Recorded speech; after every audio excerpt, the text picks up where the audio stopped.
Dawn in Amsterdam. Many depressing nights have passed through me. After a weary and drenched night, my feet found themselves on the road. The sidewalks were slipping past me.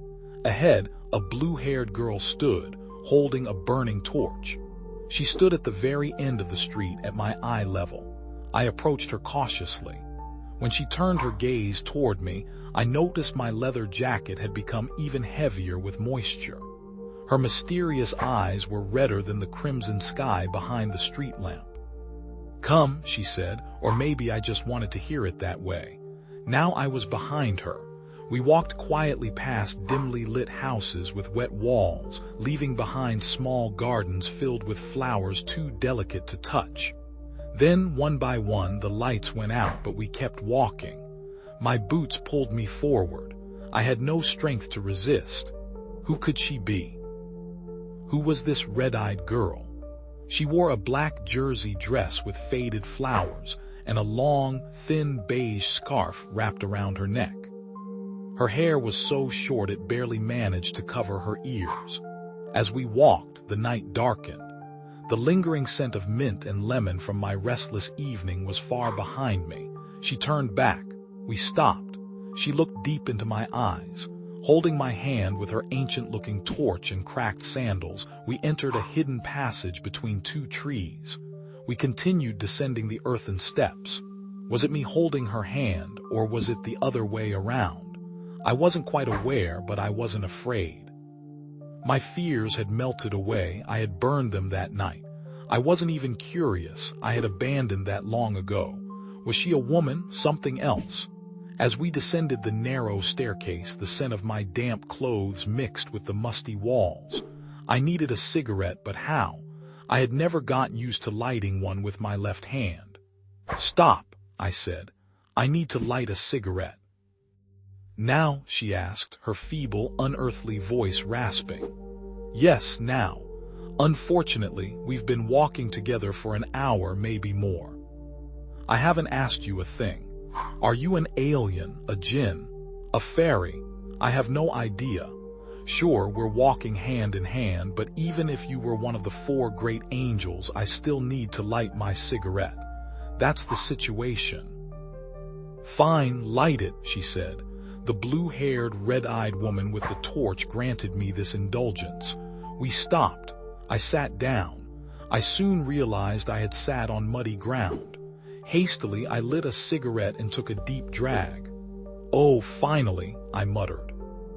After a few puffs, she grabbed my hand again. "Get up," she said. Not even my mother had held my hand this much, so eagerly, so tenderly. We continued down the path, hand in hand. How lovely, except for the expressionless woman beside me. We moved forward. If only that voice weren't so metallic and cold. Then we started climbing back up the stairs. After a while, the path leveled out, but the corridor grew narrower. Had I died? Was this the angel of death? No, I emerged outside.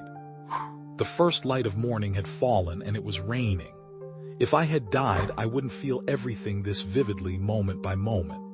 "Who are you?" I asked. I shouldn't have asked. "You tell me, should I have?" "I am your future. I am you," she said. I glanced at her worn-out shoes, then at the torch in her hand. I smirked involuntarily. "Oh, come on. Sure, I might be a little high, but not that much. You ever look in a mirror? No offense, but what are you talking about?" "Yes," she said. "In your future, there is no electricity, no shoes. What I'm wearing is a gift from the silk birds. Do not compare what could be with what has been." "The world is the world," I scoffed. "Every 10 or 20 years, people say it's the end of the world. Haven't you heard of ecological threats? I have roamed among your ruins for years. It's my job. I'm an archaeologist. I am the future evolution of your women.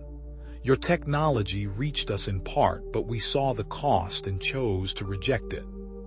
I would explain more, but in your exhausted state and closed mind, it would be difficult. Just know this, in the future I carry your soul, and you are becoming quite heavy. Your depression, your antidepressants, their effects have lasted until me. I am the 14th generation. I can bear it no longer, so we sought to end this suffering. We went to the wise Neri to find out why. He used his unique methods to reflect you inside me. Now, come with me. Oh God, was I asleep? Was I awake? Was I in a nightmare? Now I was unsettled. What was this? But no, I was awake. I had walked here. That was real. We passed through the narrow corridor and arrived at a wooden door. I won't lie, I was excited. She knocked with the butt of her torch. Knock, knock, knock, knock, knock. Despite her frail frame, she knocked firmly. The door, cobbled together with gaps between its wooden planks, swung open. I took a step back. The girl in front of me didn't move. Despite her crimson eyes, she was still beautiful. Beautiful, yet terrifying. How real could this whole rebirth thing even be? The reflection of her bright blue hair dazzled my eyes. She smelled like flowers. For hours, I had felt neither curiosity nor excitement, but now, suddenly, I did. I never had excitement in my normal life. If you asked, I'd tell you. 3 days a week, I'd go to my office for 4 hours, do some translations, answer some rookie assistant's questions, pretend I worked, then head home. My boss, Mr. Semmel, was my father's childhood friend, otherwise I would have been fired long ago. Apart from coffee and cigarettes, I had no loyal friends. Women, repulsed by the stench of alcohol, had stopped coming near me. If I didn't stop by Laurie's cafe every evening, I wouldn't be able to bear the deepening loneliness of the night. No, this wasn't believable at all. In the dead of night, a girl appears, takes me away from the city, leads me into some hidden place and drags me deep underground. We entered. We walked side by side with slow steps. Ahead, a dim light flickered. As we cut through the darkness, we approached a man, one straight out of a Hollywood movie. He sat in an enormous, thick wooden chair. His hands rested on its carved armrests, fingers hanging downward. We had approached so closely that I could see his thickened, aged nails. He was massive. He stared into my eyes in silence. My blue-haired companion spoke to Neri in a language I couldn't place, half Arabic, half Hebrew, but not quite. It was a twisted tongue. After murmuring something incomprehensible, the enormous man turned his head to me. His long white hair, falling to his waist, was jagged like a horse's mane. In a deep, resonant voice, he said, "Sahai." He was referring to me. Apparently, my companion had introduced me. Suppressing a smirk, I turned to the girl. "What do I do now? What should I say? You have a plan, right?" "He understands you, don't worry. You called for help and now you're here. Neri wants to aid you with your troubles," she said. "You must be insane. Are you Satanists?" "What cult is this?" I muttered. "You live an unusual life, we know that. But you and thousands like you have damaged your descendants' genes. You've passed down inherited afflictions. Today, you were chosen. Your call was answered. Appreciate it, make good use of it." God, I was losing my mind. I had no choice but to go along with this strange ritual. The weight of wisdom seemed to have fused the man to his chair. I stepped closer, 2 steps up. Now I stood beside him. The old man turned to the blue-haired girl and said, "Kina." She vanished. Kina was gone. Now it was just me, the white-haired man, a chair, and dim light. "Sit," he said. "Tell me what troubles you." Was he reading my thoughts? Was that even possible? If I thought in Dutch, he would probably respond in Dutch too. It was clear that I was in a far more psychic event than I had imagined. "Don't push yourself too hard," he said, continuing. "Why are you harming your body so much? You people stuck in the past value yourselves as little as the clothes you wear.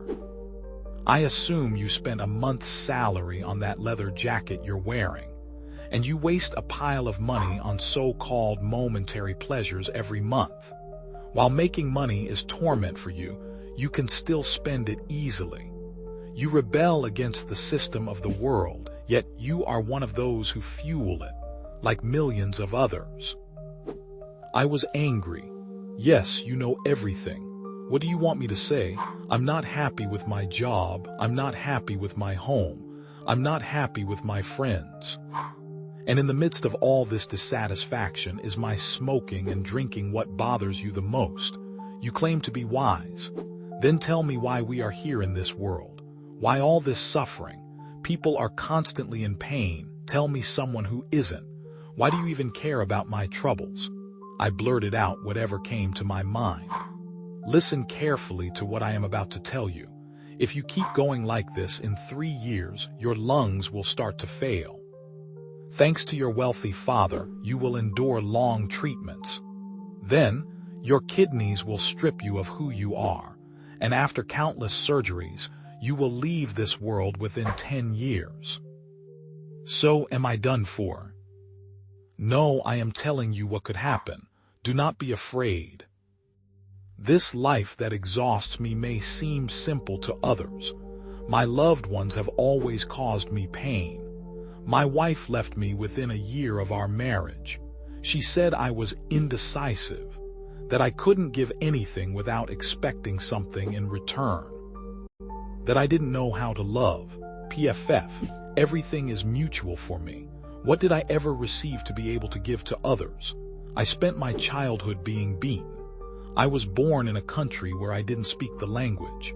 As I grew older, I realized I was a stranger not only to that country but to this entire world. I was cast aside. That's why I decided I had to take before I could give. That's how I found my strength. So, what did you receive from your loved ones, from your family, from life? The old man asked. I received nothing. I worked to earn money, hoping that people would value and love me, but it never happened. Neither my father nor my mother truly loved me. I was always the naughty child. I received nothing from my wife either. She could never give me her love. She deemed I was speaking with my head lowered. I felt relieved. Had I really not spoken for so long? Then what had I been telling my therapist all this time? When I looked up, the old man was no longer on the chair. His voice, however, was still close. Everything was still dark. Was I alone? I was. I'm here. You don't see me because you only use your eyes to perceive me. You are not a selfish person. No one has ever told you that, though. You are right, everything in this world is mutual. Pain is the same. If you bring pain to the world, you receive pain in return. If you plant a seed, you harvest its fruits. If you love a woman, you build a family, but only if you truly love her. Everything in this world is possible through love. You ask why we are here. To prove that love can exist in this world despite the presence of evil. That is the purpose. If you plant love, you will receive love in return. The last time I had felt love was in my childhood during my visits to my grandmother's farm, and from our dog Comer. Don't think like that. People are all connected as one spirit. In the end, there are no differences between them. They are merely fragments scattered across the earth.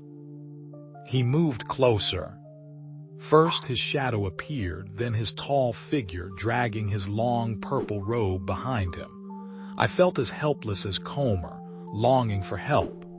This enormous man was throwing my own weakness right in my face, and he didn't even need to speak. He approached and knelt before me, so close that we were now face to face. His large hands rested on my shoulders as his deep black eyes gazed into mine. The wrinkles on his aged face were countless and deep. Now, we are giving you another chance. This is our gift from this century. And you, your past self, deserve it. For this world, for your future family, for your grandchildren. Everything in life has a price. Nothing is given freely. A breath leaves and a breath returns. A breath leaves and a breath returns. Then he pressed his hands against my chest, one palm over my heart, the other on my back. His robe's hem draped over my knees. I was exhausted. I barely had time to wonder what he was trying to do before a voice, like a groan, surged through my body, from my stomach to my back to my arms, all in just a few seconds. I had to open my mouth. An unbearable heat filled my lungs as if they were burning. This gigantic man held my ribcage so tightly that it felt like he was about to break it. My eyes were locked onto his deep, piercing gaze. A breath comes, a breath goes. The essence of the world is love, his words echoed in my mind. The heat inside me surged outward, escaping through my mouth as if it would attach itself to his face. My mouth opened wide. My eyes shut tight. My head was spinning. I suddenly collapsed like a pillow just as Neari's hand slipped away from me. A vast emptiness filled my chest, yet I felt light. I could not lift my eyelids. When I finally managed to open my eyes, Kina was at my bedside. I was lying on the street. She looked at me with her deep red eyes. The first light of morning was still not bright despite the hours that had passed. The sound of the wind mixed with the cries of seagulls. Kina no longer held her torch, but her hair still shimmered blue. It was so beautiful, my God. Her eyes were warm this time. Her skin was so pale. I was mesmerized. The last thing I remembered was the street lamp behind her flickering off, and the gentle raindrops of Amsterdam falling on me. Those who know rain falls differently here. Ah, Kina, is that you? You came. Don't go, wait. When I opened my eyes again, I was lying on the floor by the legs of my coffee table. My alarm was ringing. Who knows how many times I had set it to snooze. Did it always ring this loudly every morning? I wanted to scream for someone to turn it off. What time was it? And what was I doing here? My heart ached, yet I felt so light. I was starving for breakfast, and strangely, I hadn't even thought about smoking. My pants were covered in mud. I freshened up, put on my spring suit. My leather jacket was still damp, lying in the corner. The scent of morning rain-soaked earth drifted in through my open window. I hurried outside, inhaling the fresh scent of spring. Before I knew it, I had found myself in Laurie's cafe again. As always, she greeted me warmly and asked how I was. She always did. I had breakfast. I couldn't remember the last time I had enjoyed a morning meal so much. Maybe for the first time, I noticed the old black and white photos on the walls. They must have been Laurie's childhood pictures. Then I visited Uncle Semel, my father's friend. I hardly ever saw him at work. I bought a flower and went to his house. Things moved quickly from there. One thing I knew for sure: a person's downfall or salvation lies in their own hands.